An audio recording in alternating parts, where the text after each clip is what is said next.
Avant, je ne regardais pas bien les roses. Je sais que je ne les regardais pas bien. Et là, maintenant, je les regarde. Et elles me semblent toutes différentes, toutes passionnantes. Et j'ai donc un autre regard. Je suis pas quelqu'un qui a la main verte, du tout. Donc, franchement, j'ai un jardin, chez moi en Corse, mais j'ai un jardinier.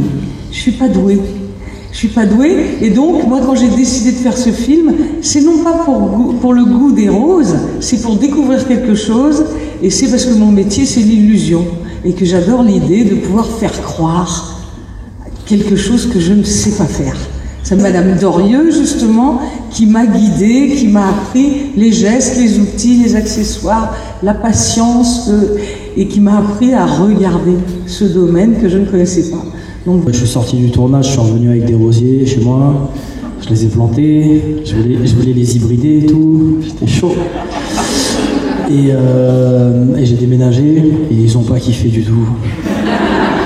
Mais il y a beaucoup de jeunes qui n'ont pas la chance d'être sensibilisés à ça. Et si des fois ils n'ont pas d'expérience de vie avec les plantes, avec la nature, bah, si tout ce qu'ils connaissent c'est le béton, c'est dur de se projeter.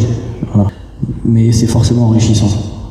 Moi je fais beaucoup de théâtre, donc je suis toujours sur les routes, donc c'est pour ça aussi que mes cactus meurent, parce que je les abandonne très souvent. Et du coup j'ai un peu lâché l'affaire parce que ça me brise le cœur à chaque fois que j'ai une plante et je reviens, je dis oh non, désolée. Du coup j'ai un petit peu abandonné l'idée pour l'instant, mais dès que j'aurai un jardin je m'y remettrai et j'espère que j'y arriverai. Je pense que avec de l'envie et de la patience ça le fera, mais pour l'instant c'est pas possible. Mais oui, en tout cas ça donne envie d'explorer ce truc-là, de revenir à quelque chose de simple qui pourtant est compliqué parce qu'il faut y mettre beaucoup de temps et d'énergie. Mais quand ma vie le permettra, oui c'est sûr, ça m'a donné envie parce que c'est tellement beau de voir éclore. Quelque chose d'artistique dans le travail sur les roses, c'est évident, mais puissance artistique même. Nous acteurs, je sais pas, ça nous touche forcément parce que c'est de l'ordre de... On est dans l'imaginaire, on est dans la poésie, on est dans le délire en fait. Comment on peut faire ce travail-là, unique, qui ne sert qu'à être regardé, à trouver ça beau, à être envahi des parfums et de tout ça. Donc moi, je pense que ça vient de mon grand-père. Oui. Pour endosser le rôle de Fred, je me suis pas mal projeté dans mon passé, mais il n'y avait pas de fleurs. Voilà. Voilà. Et ensuite, ouais, j'avais un grand-père qui coupait son herbe au couteau pour les bordures, quoi. Et en fait, avec du recul, je suis revenu chez mon grand-père après le film. Et en fait, il y a des rosiers partout. Mais vraiment partout. Et j'avais pas capté avant qu'il y en avait autant. Et ils étaient magnifiques et tout. Je me suis dit, je vais les hybrider tous. Je vais faire un petit club et tout, tu vois. Mais ce qu'avait cette grand-mère, qui était très poétique et qui m'a servi pour cette scène du langage des fleurs, c'est qu'elle nous envoyait, à mon frère et moi, lorsqu'elle nous écrivait, elle écrivait beaucoup, et lorsqu'elle nous envoyait des lettres, elle glissait systématiquement des fleurs séchées, de pensées, et de prime-vert et des fois de fuchsia dans ses lettres. Et à chaque fois, il y avait cette délicatesse de la fleur séchée. Je regardais ça, c'était comme des trésors. Donc voilà, cette scène, elle vient directement de là. Et c'est vrai qu'on trouve beaucoup de correspondances avec nos métiers. Moi, j'ai mis 5 ans pour faire ce film.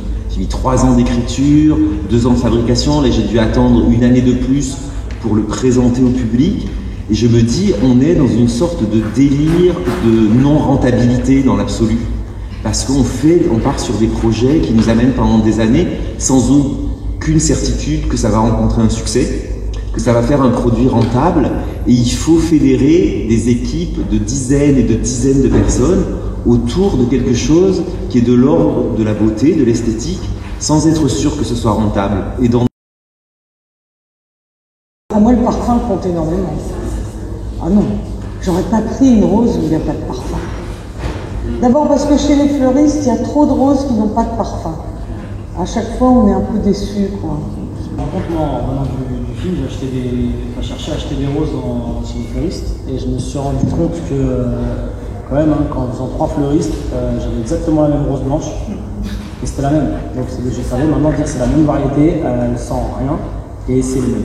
Et je cherchais autre chose et je trouvais pas et du coup j'achetais pas. Et on ne trouvait que la même dans vraiment 3 fleuristes différents dans la même journée, quoi. Et c'était incroyable. Parce que du coup, nous, on a été habitués pendant les 2 mois à voir tellement de variétés différentes. Le film il était vraiment sur la création. La création, elle n'a pas de pays, elle n'a pas de... c'est comme une naissance d'un enfant, il n'y a pas de territoire, on s'en fout. Un accouchement, c'est magnifique et c'est tout. Elle est blanche, elle est comme chiffonnée, comme une boule, blanche avec un cœur clémentine. Mandarine, pardon. Nuance.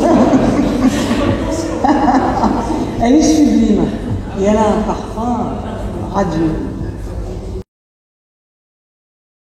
Personnellement, je ne dirais rien de plus que ce que dit Eve Vernet dans le film, la vie sans beauté, c'est quoi? Parce qu'au final, moi, je pense que c'est l'essentiel, je sais pas. Oui, tout à fait.